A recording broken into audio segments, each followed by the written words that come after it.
Hey everyone, welcome to yet another episode of Yes, He Said It with Michael Nevitt. Today I'm going to be talking about the Hunger Games prequel book that came out in May 2020, The Ballad of Songbirds and Snakes. Really excellent read. There's going to be a movie that will come out probably in like 3 years or so. I understand most of you haven't read it, but I'll be cognizant of that and provide plot summary, but also analysis that's going to be definitely worth watching. I know that a lot of you are probably curious about this book, but don't have plans to read it necessarily. Especially if you've read the original books or seen the original movies. There are a lot of really interesting and important tie-ins that are probably worth spending 30 minutes watching this for. So it provides engaging context about the evolution of the Hunger Games, about the evolution of the Capitol, District 12, and also important series characters in the series and series themes, particularly President Coriolanus Snow. This is definitely one of the best spin-offs that I've read in any sort of like major fiction series. I highly encourage that you do read it. Feel free to stop watching and come back to this once you finish reading it.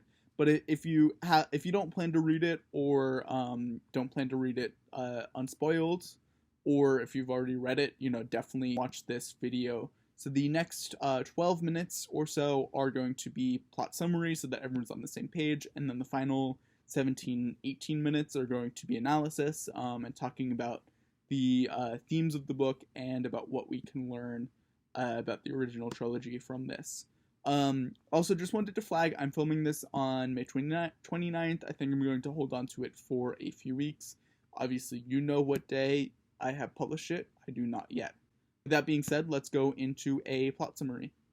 So here's a plot summary of the book before we move into analysis so that we're all on the same page. So the background of the book, it follows young Coriolanus Snow, later becomes President Snow, through the 10th Hunger Games. So this is 64 years before Katniss's Hunger Games take place. He's a mentor in the games. He's trying to advance his career. He's, at the time, a high school student, like 17, 18 years old. He's destitute, actually, extremely poor. He's unable to pay for college, but he cares deeply about his reputation, so he tries to keep this all hidden. He tries to pretend that his family is still super affluent, even though that's the opposite. He's an orphan and lives with his cousin, who's also an orphan, and his grandmother. And I want to go really quickly. So basically, he has to deal with like vengeful deans, extreme starvation, homework, power dynamics, near-death experiences, stuff like that. Much more detail in the book, obviously. So he's a mentor in the games before they start moving to former victors. So his tribute is named Lucy Gray. It comes from District 12. He gets to know her pretty well, and they actually fall in love before she goes into the games. She's a really tremendous singer and becomes very popular in the Capitol because of that. And is really good at like being a celebrity, kind of similar to Katniss in a lot of ways. Coriolanus actually does become pretty prominent too because of his mentorship. So his positive impression of her clashes with his impression of the districts, which is very limited and bigoted and, drinking in the Capitol propaganda. He does become indebted to her because she saves his life, so he tries really hard to help her win so that she can survive. Before that, his motivations were selfish and careerist, and trying to look good by mentoring the winning tribute. He has a lot of influence on the games, actually. It's very much in the early stages of the Hunger Games' development.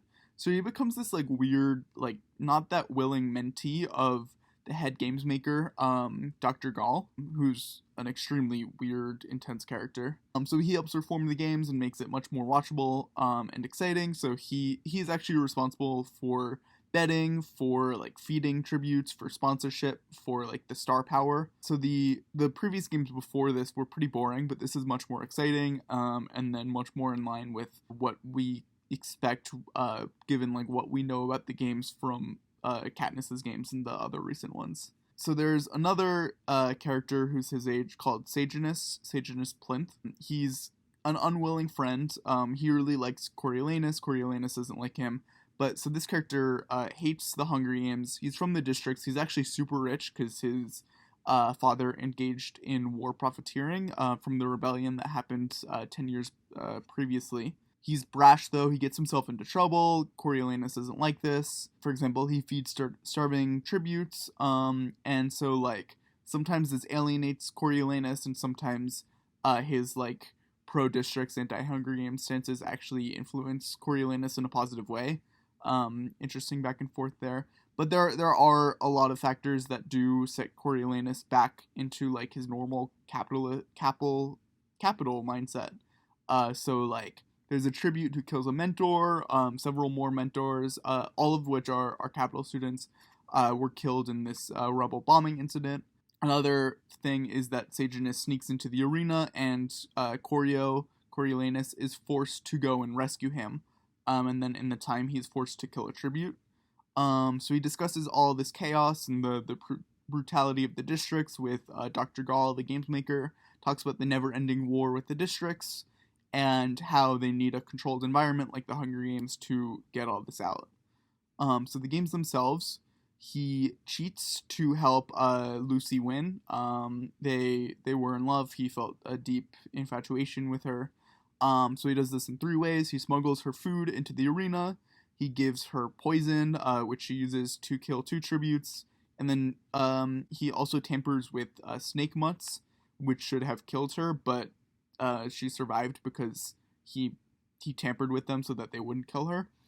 So this is a huge career boon for him. He gets a scholarship to the university, becomes very famous, like well known for his smashing success. It's also a huge personal boon for him because his girlfriend survives, and maybe they'll like strike up a relationship. But he is actually his cheating is discovered, and he's sent to District 12 as a peacekeeper for 20 years as a punishment. So is Sejanus, the other kid who is anti the Hunger Games and snuck in.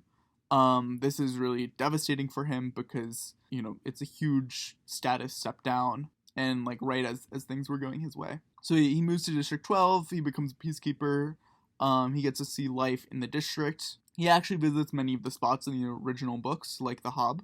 So he witnesses the hanging of a rebellious man who supposedly murdered 3 people, including peacekeepers. And so his girlfriend, the hanging man's girlfriend, is actually captured, and the hanging man yells at her to run. This might start ringing some bells. I'm going to go into more detail in this section because there's a lot of detail that needs to come together. But it's a really interesting payoff. So he reunites with Lucy Gray, the victor. They share a lot of touching romantic moments together, actually. He and Sejanus befriend her singer friends.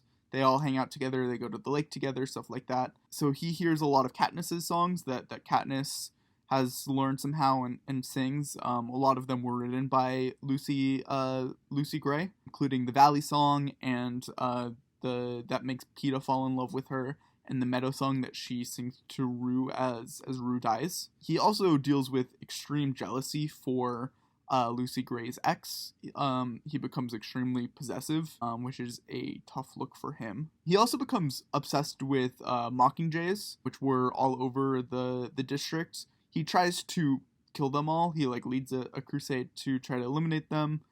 He finds them unnatural and chaotic.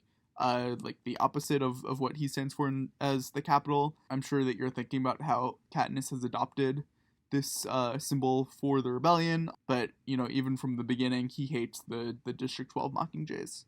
So Sejanus, his friend, is conspiring with rebels to free the captured girlfriend of the Hanging Man. Coriolanus actually rats him out to the capital, but he ends up becoming entangled in the plot and ends up killing the mayor's daughter with a gun and engages in a cover-up. But so the capital, finds out about here's Coriolanus's warning. So Sejanus is captured and is hanged as well. So is the woman. There's another rebel who is killed. Coriolanus doesn't feel guilty about any of this, even though he does acknowledge that he is responsible. On the other hand, he's personally terrified that he'll be executed because his fingerprints were all over the murder weapon. And he just thinks that the gun is floating around somewhere. So he plans to run away into the woods with Lucy Gray, because neither of them feel safe in District 12, and they want to live their lives together in the woods. So she sings The Hanging Tree to all the Peacekeepers. This is a song that she wrote about their experiences, and tells him where and when to meet.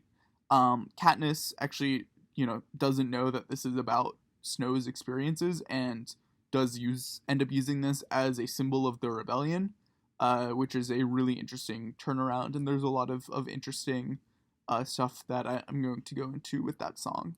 So, but right as he's running away, he finds that he's offered a major promotion, which is like a dream come true for him. He's all about his career, but he runs away anyway because he knows that the murder weapon is still out there, and at any time, they're gonna like find his DNA and kill him. So he goes into the woods with Lucy Gray, and it's nice, but he also gets bored after a bit. So they go, they're near the lake that Katniss is often at, and he finds the murder weapon. One of the rebels had moved it there before he was killed. So he starts thinking, like, if he destroys this, he can go back and he can like take his role in the Capitol. But there's still the matter of Lucy as an eyewitness to his murder, and he didn't think that she would just like stay in the woods or accept that he was going to abandon her. So he realizes like he kind of has to do something about that. So Lucy realizes this as well, and Lucy Gray, and runs away out of fear from him. And so Coriolanus is convinced that she's trying to kill him, that it's like a personal Hunger Games between the two of them, even though they were lovers, very like not that long ago. So he takes the gun and sprays bullets, and so she sings The Hanging Tree, which all the Mockingjays in the area end up picking up and singing around him. And so he never ends up figuring out where she is, never figures out if she survives or not, never figures out was he paranoid or was she trying to kill him. So, and then he returns to the Capitol. And then in the epilogue, his takeaway from this whole experience is love is a distraction from patriotism and careerism, which are what he really cares about. So he becomes a protege to the head games maker again, goes to university. He understands, works closely with the game maker about the danger and chaos of of subversions, like Mockingjays and rebels. They're all about control, and the Hunger Games is their way of making this like little controlled environment, or like little chaotic environment, so that the rest of them can all be controlled around them. So they learn a lot of lessons from these games. It's never the games, like the tapes are all destroyed, which is why Katniss doesn't know about any of these major influences in his life. But they learn a lot of lessons about how to make it the type of entertainment that we see in the contemporary books and movies. So instead of Coriolanus, he becomes Snow, more sinister. He starts leeching off of Sejanus's rich parents. He is responsible for this guy's death, and just like takes their money because it benefits him. And then he ends up poisoning his dean. So quite a development there into like pure evilness and psychopathy in a really interesting, robust way. So now I'm going to get into the impact, into the analysis section. So talk about like the impact that this book has on the series, which is quite staggering, much more impactful, I would say, than like your typical spin-off. I really feel like I learned a lot about the series because of this. And then also just talk about key themes. So Snow's character is really something that we learned a lot about here. So it explains his obsession with Katniss, because she was very similar in a lot of ways to Lucy Gray, especially because, like showboaty District 12 victors who, like subvert the Capitol in various ways, and associated with singing, associated with Mockingjays. A lot of people think that Katniss and Lucy Gray are related. I don't think that necessarily makes sense. I don't think that they need to have a family relationship in order to have like a meaningful resemblance between the two of them. There is a line in this book that I found really interesting. Lucy Gray was digging up Katniss roots and was talking about like cooking them, and said Katniss isn't ready yet. Like a bridge to how she would eventually kind of like turn into Katniss's development, but like the story wasn't ready for Katniss yet. There's actually an interesting part. So Lucy Gray comes, the name comes from an old 1799 poem about a girl who disappears, kind of like Lucy Gray does, but like still has an impact on the world because, so much of her influence that she has on Snow, even 64 years later, and the influence that she has on Katniss is pretty staggering, even though she doesn't know any of it. So there's an interesting mix in Snow's character between ideological stuff, like resentment of the districts, personal stuff, like his personal trauma with Lucy Gray, and then also just like his careerist stuff, and like he wants to become president and expand his power that way, and keep his capital power because careerism is something that's so important to him, and clout. So he's been actually projecting his own trauma onto others for decades. Really something that we've seen Snow do in the original books and movies. So like the tributes who are in his games, the victors who have to like suffer from his rules, Katniss and Peeta especially. So he like takes away Katniss's love, but when he captures Peeta, he programs Peeta to try to kill her, just like his love he thought tried to kill him. He starves people because he starved in his childhood. He forces them into brutality because, that's what he experienced when he was in the arena, and in other circumstances. He feels the need to put 24 children every year into this brutal circumstance because he experienced that as a child, and thinks that that's like what you should do to others because of that experience. And yeah, I mean, really a lot of Katniss related trauma, especially. It is worth noting he does have a lot of trauma that surfaces over the series, which is an interesting explainer. Definitely not an excuse for his abhorrent behavior throughout the series. Lots of parallels between Katniss and Lucy Gray that I've gotten into, from the same district, same part of town, like similar stories when they're actually in the arena, stuff like that. Especially a lot of songs. He heard Katniss sing a lot of Lucy Gray's songs that Lucy Gray had sung for him. The most conspicuously was The Hanging Tree, which was associated with, was directly written about like his experience watching this hanging. And then, he associates with the moment that he lost his love and that he thought that Lucy Gray tried to kill him. So Katniss in Mockingjay, as I mentioned, she ends up using this as a symbol of the rebellion. In Mockingjay, the book and the movie. I wanted to quickly play the song from the Mockingjay audiobook by Suzanne Collins, Chapter 9, read by Carolyn McCormick.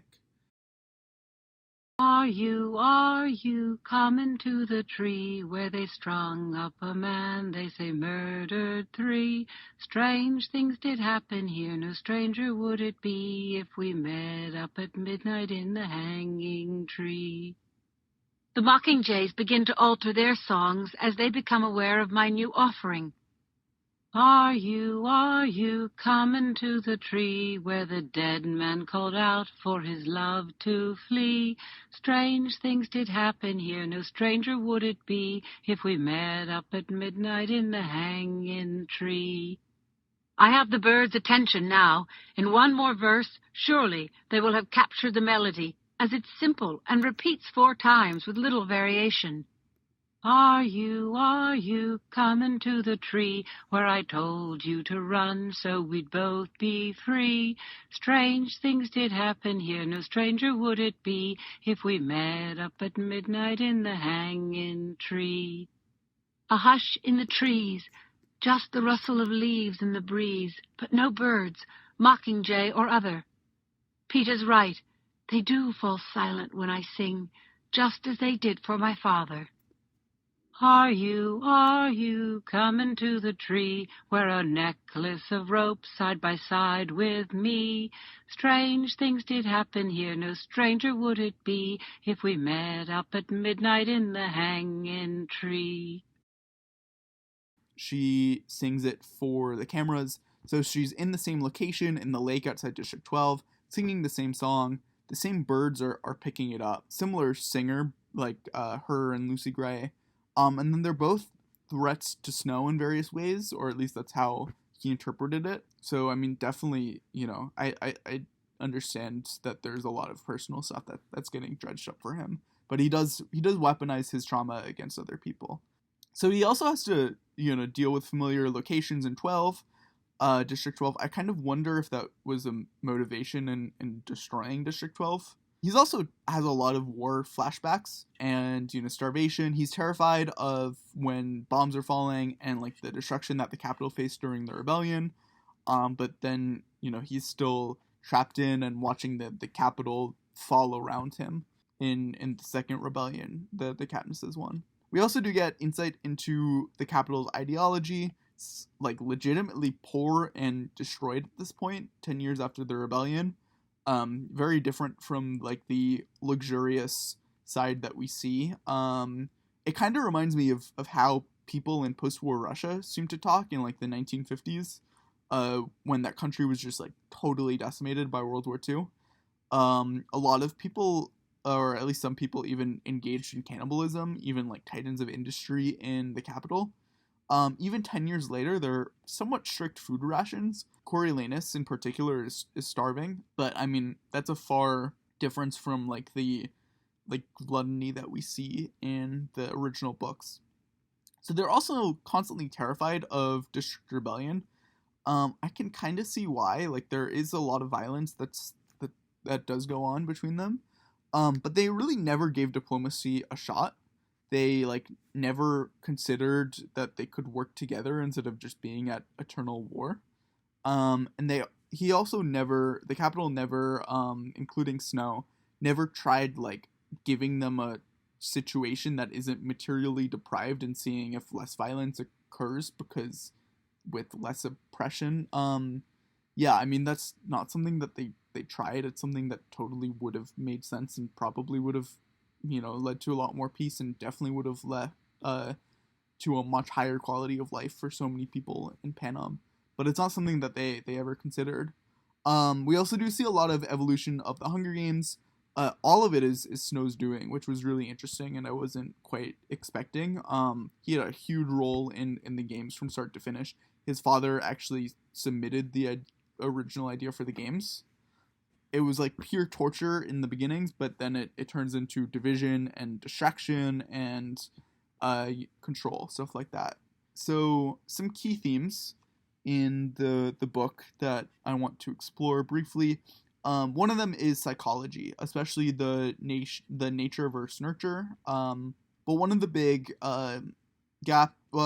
storylines is Snow's nature, which seems to be pretty inherently violent and savage, versus his learned behavior from the capital and from, other violent people like Dr. Gall, the games maker, versus his learned behavior from the good people in his life, like Saginus and Lucy Gray and his cousin Tigris. It's hard to tell exactly what... It seems like his nature does kind of win out over his nurture, because he's with a lot of good people in District 12, but, he abandons that. He abandons Lucy Gray, tries to kill her, and goes back to, what his roots are in the capital.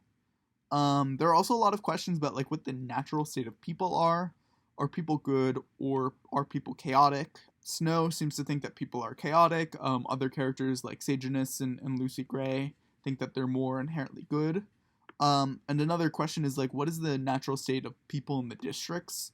Snow and a lot of other capital people are very prejudiced against them and think that the district people are inherently savage and can't be saved, and that, putting them in the Hunger Games is the natural state of things for the district folk. Philosophy, especially social contract philosophy, is another major theme. They do overtly reference the social contract.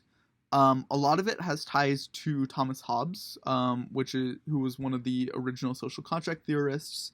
They don't overtly mention him, which was a little surprising because they were talking about the social contract. But yeah, I mean, a lot of parallels between Snow's ideology and Hobbes's.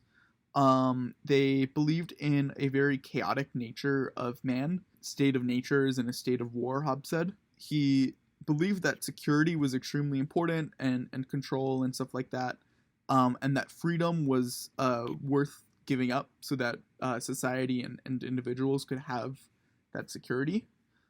He also felt that there were only a few people who were qualified to make decisions.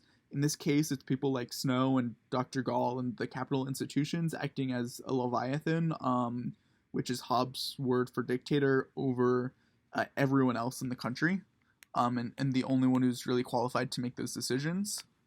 So the notion is that like the citizens of the districts and the capital even, they agree to follow the word of the peacekeepers, they agree to follow the word of the capital, of the mayor, and importantly of businesses because of the security of all. It would be crazy to violate your word. That's something that's really important to Hobbes because they had really strict enforcement. Even for stuff like poaching, we end up seeing, like that's worth being executed for in this world. So, I mean, it is worth noting that the concept of the Hunger Games does go way above and beyond the Hobbesian ideology. Hobbesian ideology is largely about enforcement of promises. That's something that was extremely important to Hobbes, was that, everyone was following through on their word and that people could trust other people to do that. But the Hunger Games is really like extremely active control that you don't really see Hobbes advocating for. Hobbes is more enforcement, and this is really like totalitarian oppressiveness. There's also an extremely prevalent theme about a critique of crony capitalism that we see rampant across the capital. This is a consistent theme to what we see in the original trilogy, books and movies, but it's definitely worth discussing here. So yeah, I mean the capitalism, that's definitely not a coincidence.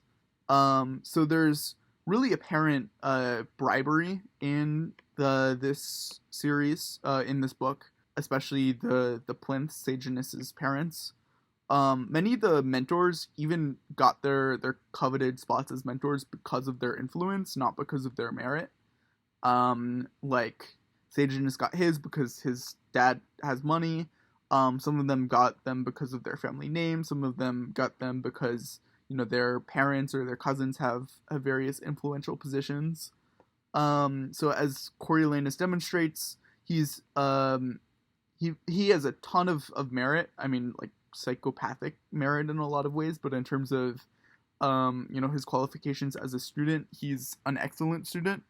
But that's in this society is no match for status that comes with name and money and where he lives and stuff like that. So he really tries to preserve his status because the merit just isn't good enough for that situation. There's also a very apparent distrust of new money, and of the Plinths who made their fortune 10 years ago from profiting off the war. The preference was for old money families. Think about like Great Gatsby if you have studied that.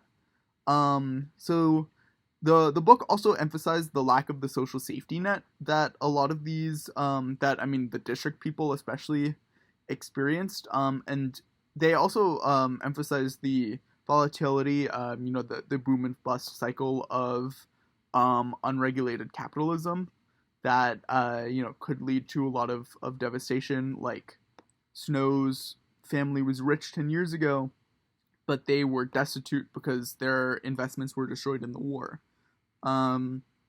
Stuff like that. There was a huge emphasis of selfishness, which is definitely a critique, lends itself to a critique of capitalism in a lot of ways, that Snow was so inherently a careerist. In District 12, we see that like there are a few bosses who profit while exploiting the rest of the workers. So it's important to note that this is deeply tied together. The business side is deeply tied together with the political power systems, and other institutions like education. It's not hands off at all, even though it is very much like pro-business capitalist. The government does take an active role in a lot of ways. It's just intertwined with the business leaders and designed to further this crony capitalist economy. Something interesting is that the economy had just suffered a total shock 10 years earlier from the war. So the Snows, as I mentioned, lost everything because District 13 was destroyed, and that's where their investments were.